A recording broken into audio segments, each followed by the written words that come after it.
Hi friends అందరికి ఈరోజు అయితే మేము బెండకాయ ఫ్రై చేస్తున్నాం.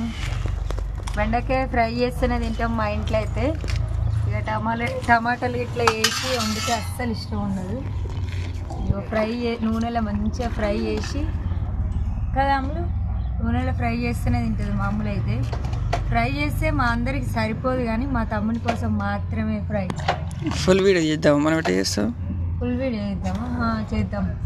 ఒక ఫుల్ వీడియో అయితే చేస్తాం, ఖచ్చితంగా చూడండి. కామెంట్ అయితే పెట్టండి. మా స్టైల్ కూరలు మీరు వెరైటీగా చేస్తారు అక్క అని కామెంట్స్ అయితే పెడుతున్నారు. మా వెరైటీ వంటలు ఎట్లున్నాయి అనేది కామెంట్ పెట్టండి. ఓకేనా? మరి చెప్పమ్ములు బాయ్. లైక్ చేయండి, నన్ను సబ్స్క్రైబ్ చేయండి, సపోర్ట్ చేయండి. ఓకే మరి బాయ్.